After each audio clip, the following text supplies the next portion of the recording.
عبداللہ ابن سعد بن ابھی سرا سراحہ. ہاں ایگزیکٹلی. اس کا کسی حدیث میں ذکر نہیں آتا. مطلب میں نے کافی سرچ کیا، گوگل کی ہے. اچھا، یہ آپ میری ویب سائٹ پہ جائیں گے تو آپ وہاں سے دیکھ سکتے ہیں. مگر دوسری بات یہ ہے کہ آپ کیا سمجھتے ہیں، آپ کے خیال میں سعد بن ابی سرا والا واقعہ جھوٹا ہے؟ آپ یہ سمجھتے ہیں؟ کچھ بھی ہو سکتا ہے. میں خیر بذات خود اس ٹائم میں کنفیوژن میں ہوں چیزوں کی. یہ بات اسی ٹائم اسٹیبلش ہو جائے گی. اگر میں ایک کنٹراڈکٹری بات کرتا ہوں تو یہ بات اسی ٹائم اسٹیبلش ہو جائے گی کہ میں جھوٹا ہوں. ٹھیک ہے جی، کیونکہ میں نے ایک بات، یا میری پہلی بات جھوٹی ہے یا دوسری بات جھوٹی ہے.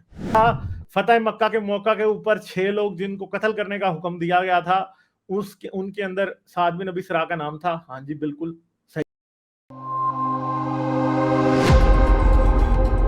یہ کوئی اے بی آئے ہیں، ان سے بات کرتے ہیں. ہلو، السلام علیکم غالب بھائی، کیسے ہیں؟ وعلیکم السلام. میں ٹھیک ہوں جی، آپ کیسے ہیں؟ ٹھیک، آپ سنائیں. زبردست. ہاں جی، کیا بات کریں گے؟ تو غالب بھائی پہلے تو مجھے یہ جاننا تھا کہ عبداللہ ابن سعد بن ابھی سرا. سراحہ. ہاں ایگزیکٹلی. اس کا کسی حدیث میں ذکر نہیں آتا.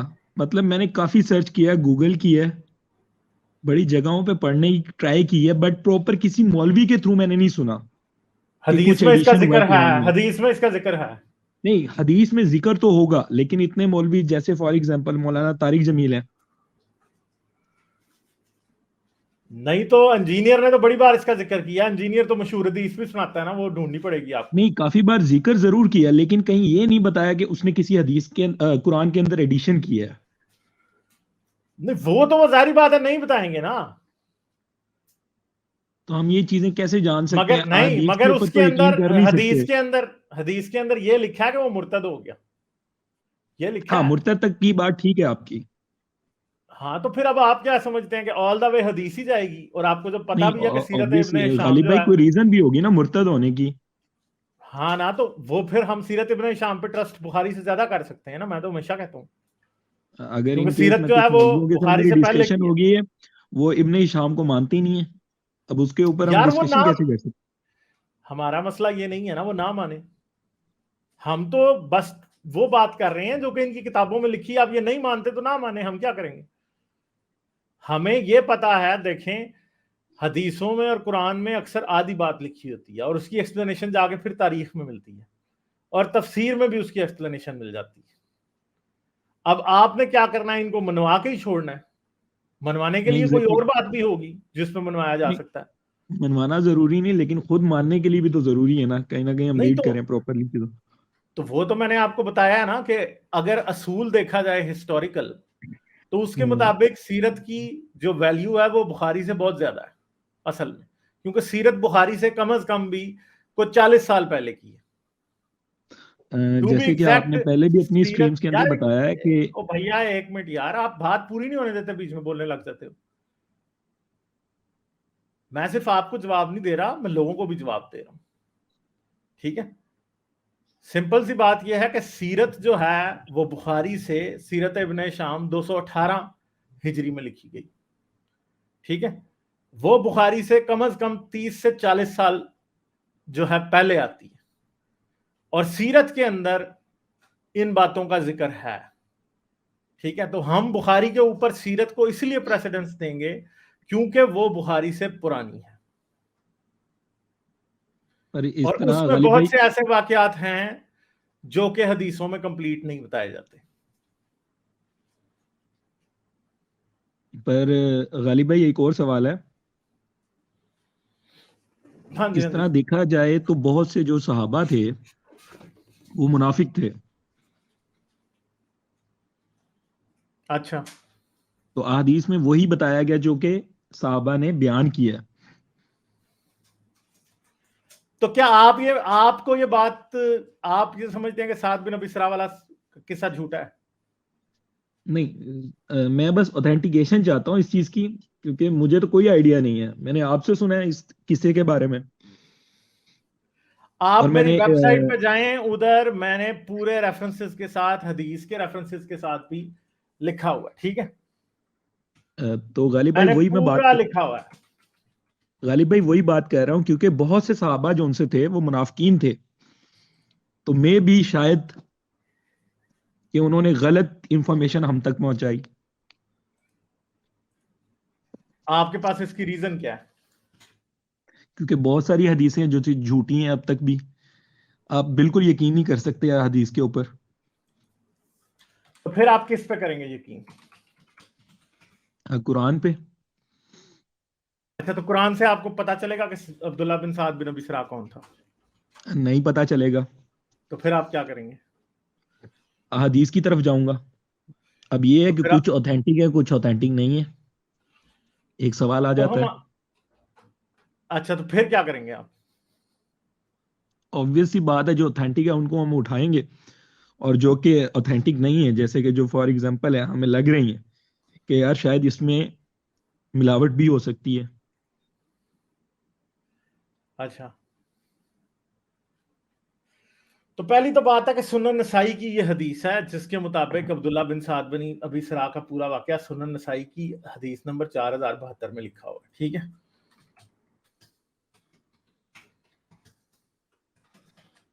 اب میں اسی کو نکال رہا ہوں.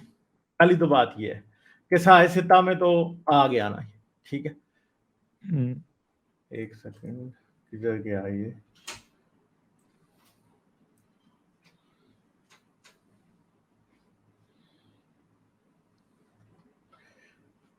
تو یہ سنن نسائی کی حدیث نمبر 4072 ہے. یہ دارالسلام کا نمبر کچھ اور ہے اس کا. ایک سیکنڈ, 72. اچھا, یہ آپ میری ویب سائٹ پہ جائیں گے تو آپ وہاں سے دیکھ سکتے ہیں. مگر دوسری بات یہ ہے کہ آپ کیا سمجھتے ہیں, آپ کے خیال میں سعد بن ابی سرا والا واقعہ جھوٹا ہے؟ آپ یہ سمجھتے ہیں؟ کچھ بھی ہو سکتا ہے. میں خیر بذات خود اس ٹائم میں کنفیوژن میں ہوں چیزوں کی. تو پھر کیونکہ آپ چاہتے کیا ہیں؟ میں چاہتا ہوں کہ مجھے اوتھینٹیکیشن ہو تاکہ میں بھی بلیو کر سکوں آپ کی باتوں کے اوپر, کیونکہ میں آپ کو کافی دیر سے فالو کر رہا ہوں, اور میں اسی چکر میں کافی کچھ میں نے ریڈ کیا ہے جس کے اندر کچھ احادیث ایسی ہیں جن میں مجھے لگا ہے کہ یار ان کا پوچھنا لازم ہے, ان کی اوتھینٹیکیشن ہونا بہت زیادہ ضروری ہے ہمارے لیے. کیونکہ سب سے پہلے جو 3-4 چیزیں ہیں جس کی وجہ سے ہم فار ایگزامپل کوئی بھی گمراہ ہو رہا ہے یا گمراہ نہیں بھی ہو رہا, جو بھی لے لیں اس کا مطلب, تو ایک تو وہ ہے کہ حضرت عائشہ والا کم عمری کے اندر, تو اس کے اندر سب سے پہلی چیز یہ ہے کہ کم عمری کے اندر نہیں, اب آپ اس پہ جو نہ کہ, جائیں نا, پہلے ابھی اس پہ بات کریں پھر اس پہ جائیں گے.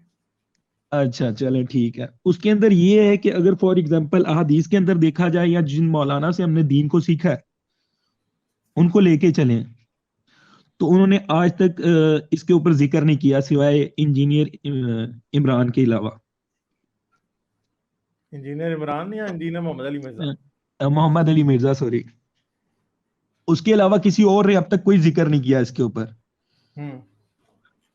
تو آپ کیسے مان سکتے ہیں, کیونکہ جو ہمیں دین سکھانے والے ہیں وہی اس کے بارے میں ڈکلیریشن نہیں دیتے, کلیریفیکیشن نہیں دیتے کہ یار یہ چیزیں ٹھیک ہیں ابھی کہ نہیں, تو ہم ان چیزوں کو کیسے مان سکتے ہیں؟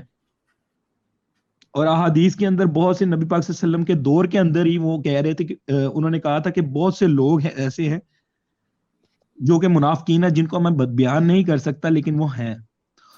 obvious سی بات ہے, اتنے صحابہ گزرے ہیں, ان میں سے کوئی بھی غلط ہو سکتا ہے. شاید ان کے جانے کے بعد جیسے کہ بہت سے مذاہب آئے ہیں, جیسے یہ معاویہ والا دین آیا تھا, اس کی طرف لوگ کافی اٹریکٹ ہو گئے تھے. مینز کے صحابہ میں سے بہت سے ایسے منافقین تھے, تو ہم کیسے بلیو کر سکتے ہیں ان چیزوں کے اوپر؟ تو یہ بھی تو ہو سکتا ہے پھر شاید تو وہ آپ منافقین اسلام پہ یقین ہی نہیں کر سکتے نا. نہیں, اسلام پہ کیوں نہیں یقین کر سکتے؟ کیا پتا وہ ہم آپ تک کیسے کچھ اسلام پہ احادیث یقین کر سکتے ہیں جب آپ کو یہ پتا ہے کہ جنہوں نے آپ تک اسلام پہنچایا وہ زیادہ تر جھوٹے تھے؟ ان میں سے چند ایک, کیونکہ آپ ساری کے پاس اس بات کی کیا گارنٹی ہے کہ جن کو جھوٹا کہا گیا وہ جھوٹے تھے اور جو جھوٹا کہہ رہے ہیں وہ سچے تھے؟ کیونکہ جو ہم تک غلط چیزیں پہنچا رہے ہیں, مینز کہ وہ دین کے اندر نہیں, کھلواڑ آپ کو کرنا چاہ رہے کیسے ہیں. پتا کہ جو یہ کہہ رہا ہے کہ فلان جھوٹا تھا وہ خود سچا ہے؟ اس کا یہ ریزن ہے کہ ہمیشہ چند لوگ ہوتے ہیں برائی کرنے والے بھی. یار میرے چندہ, یہ بات نہیں ہے, آپ سے میں وجہ پوچھ رہا ہوں کہ بخاری کی بات پہ، عمر سے مروی حدیثوں پہ، ابو ہریرہ سے مروی حدیثوں پہ، عائشہ سے مروی حدیثوں پہ میں کیوں یقین کر لوں؟ میں کیوں نہ یہ نہ مان لوں کہ یہ جھوٹے ہیں اور جو جن کو یہ جھوٹا کہہ رہے ہیں وہ سچے ہیں؟ یہ تو آپ کی بات بالکل ٹھیک ہے. اب پہلی بات یہ ہے کہ آپ کو سب سے پہلے یہ بات سمجھنا ہوگا کہ کسی بندے کو جھوٹا ثابت کرنے کے دو طریقے ہوتے ہیں. ایک تو آپ اس کی بات کا ثبوت لیں کہ اس نے جو بات کہی ہے وہ جھوٹ ہے ٹوٹلی. ٹھیک ہے. اسلامی سکالرز کا اور مولویوں کا جو مین تماشا ہے وہ یہ ہے کہ وہ کہتے ہیں کہ یہی طریقہ ہے کسی کو جھوٹا ثابت کرنے کا، صرف اور صرف. ٹھیک ہے. بات کہ اور وہاں پہ وہ خود جھوٹ گھاڑ لیتے ہیں کہ فلاں بات جو ہے یہ جھوٹ اس وجہ سے ہے کہ فلاں حدیث میں لکھا ہے. اب اس کے اندر ایک اور ایک حدیث کو دوسری حدیث کے خلاف کھڑا کرتے ہیں، یا ایک قرآن کو حدیث کے خلاف کھڑا کرتے ہیں اور پھر یہ ثابت کرتے ہیں کہ فلاں بندہ جھوٹا ہے. ٹھیک ہے. اور دوسرا علم الرجال. علم الرجال کی جو بات ہے، علم الرجال کے اوپر آپ کیسے ڈیپینڈ کر سکتے ہیں جبکہ ہمیں پتہ ہی نہیں ہے، ہم خود لوگوں کو جانتے ہی نہیں ہے. یعنی ایک شخص کی شخصی گواہی کو دوسرے شخص کی شخصی گواہی کی بیس پہ غلط کہا جا رہا ہے. سب مذہبوں میں یہی ہوتا ہے. مگر اب دوسرا طریقہ جو ہوتا ہے وہ کیا ہوتا ہے کہ بندے کے لفظ کو بندے سے لڑایا جائے. یعنی اگر میں اپنی بات میں ایک دن میں بات کروں کہ آسمان نیلا ہے، دوسرے دن میں جا کے بات کروں کہ آسمان جو ہے وہ لال ہے، ٹھیک ہے، تو یہ میری دونوں سیلف کنٹراڈکٹری بات ہو گئی. میری سیلف کنٹراڈکشن جو ہوتی ہے نا، اس سے ایک بات ثابت ہوتی ہے. اس سے یہ ثابت نہیں ہوتا کہ جو پہلی بات ہے وہ سچی ہے یا دوسری بات ہے سچی ہے. فوری طور پہ نہیں ثابت ہو سکتا، بڑی ریسرچ کرنی پڑے گی کہ پہلی بات سچی ہے یا دوسری بات سچی ہے. مگر ایک بات اسی ٹائم اسٹیبلش ہو جاتی ہے کہ کیا ہے کہ میں جھوٹا ہوں. یہ بات اسی ٹائم اسٹیبلش ہو جائے گی. اگر میں کنٹراڈکٹری بات کرتا ہوں تو یہ بات اسی ٹائم اسٹیبلش ہو جائے گی کہ میں جھوٹا ہوں. ٹھیک ہے جی. کیونکہ میں نے ایک بات، یا میری پہلی بات جھوٹی ہے یا دوسری بات جھوٹی ہے، اور دونوں میں سے ایک تو جھوٹی ہے ہی ہے کیونکہ دونوں کنٹراڈکٹری ہیں. تو اس کا مطلب ہے کہ پھر میں جھوٹا تو ثابت ہو گیا، باقی کچھ ثابت ہو یا نہ ہو. ان دونوں میں سے سچی کون سی ہے جھوٹی کون سی ہے یہ ثابت کرنا بعد کی بات ہے. مگر پہلی بات یہ ثابت ہو گئی کہ میں جھوٹا ہوں.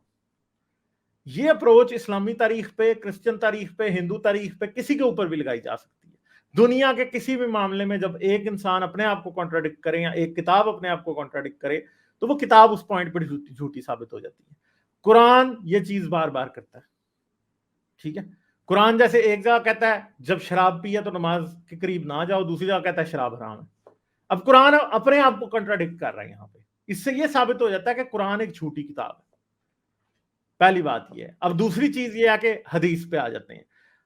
اب ایک سمپل سی بات ہے کہ اگر آپ یہ سمجھتے ہیں کہ آپ نے حدیث کی بیس پہ یہ ثابت کرنا ہے کہ سعد بن ابی سرا واقعی مرتد ہوا تھا یا نہیں، کیا وہ کاتب وحی تھا اور وہ خود سے آیتیں بنا رہا تھا یا نہیں بنا رہا تھا، آپ یہ بات سمجھنا چاہتے ہیں. تو اب مسئلہ یہ ہے کہ اس طریقے کو، اس بات کو بھی اپروچ کرنے کے دو طریقے ہیں. یہاں تو ہمارے پاس واقعی ٹرو چین آف ایونٹس ہو، ہمارے پاس کوئی ایسا انڈیپینڈنٹ طریقہ ہو جس کے ذریعے ہم یہ ثابت کر سکیں کہ سعد بن ابی سرا نے جو بات ادھر کی تھی وہ سچ تھی یا جھوٹ تھی. ٹھیک ہے. پہلی بات یہ ہو گئی. ہاں یہ ثابت کرنا بڑا مشکل کام ہے.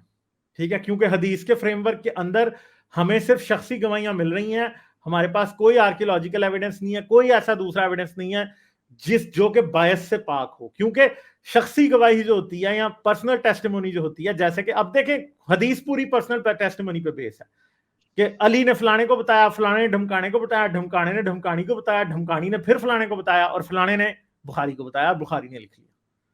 ٹھیک ہے. یعنی چین آف ٹرانسمیشن یہ ہے. اب یہ سب کچھ شخصی جو ہے وہ کیا ہے، یہ سب کچھ شخصی گواہی ہے، یہ پرسنل وٹنس ہے. کہ اگر علی کو عائشہ سے کوئی مسئلہ تھا تو وہ ایسی حدیث بتا سکتا ہے جھوٹی بھی، جو کہ کیا کرے گی، جو کہ عائشہ کو برا دکھائے گی.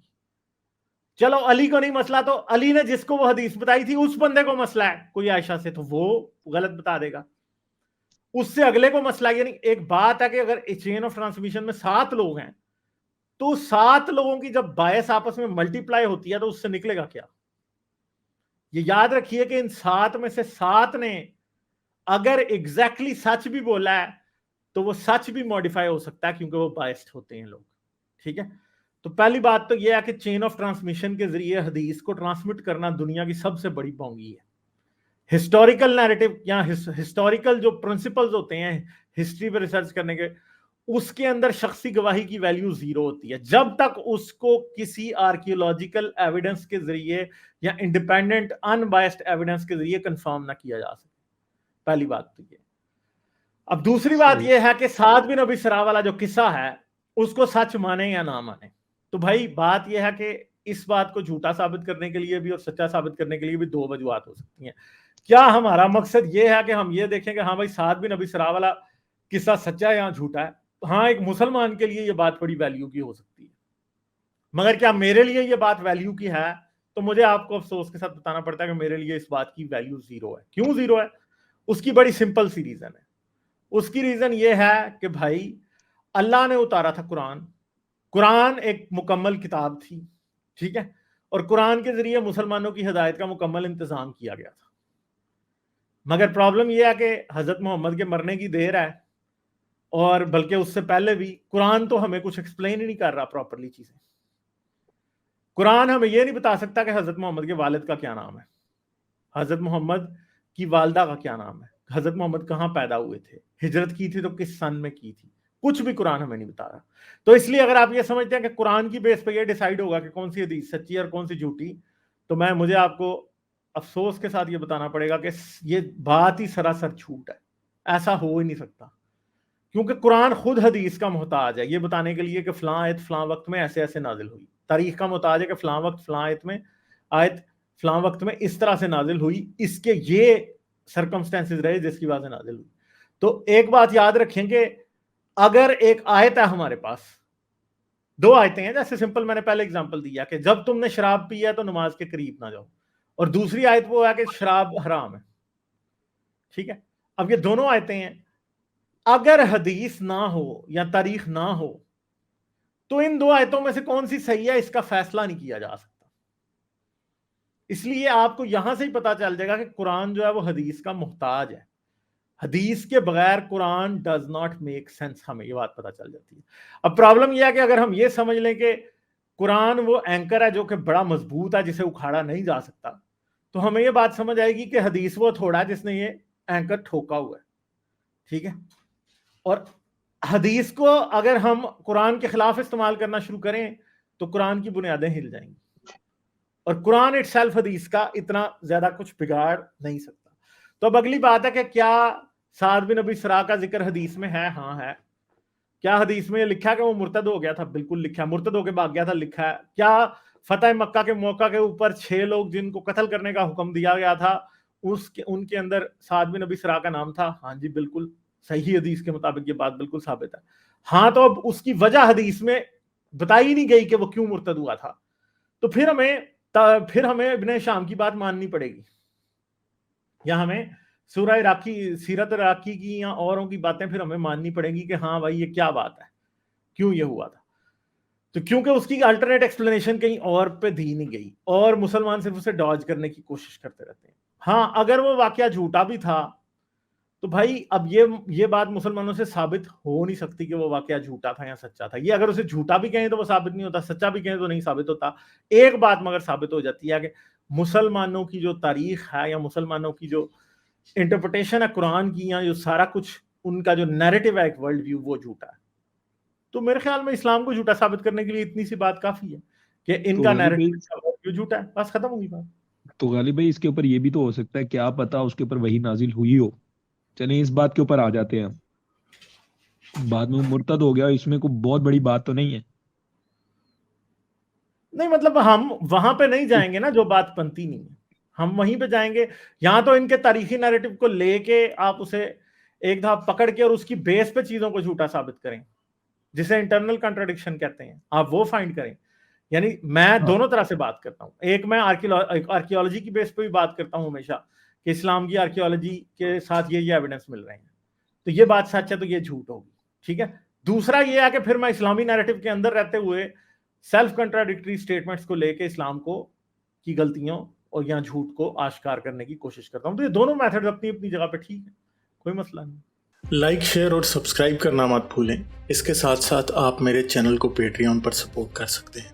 پیٹریون کا لنک ویڈیو کی ڈسکرپشن میں ہے.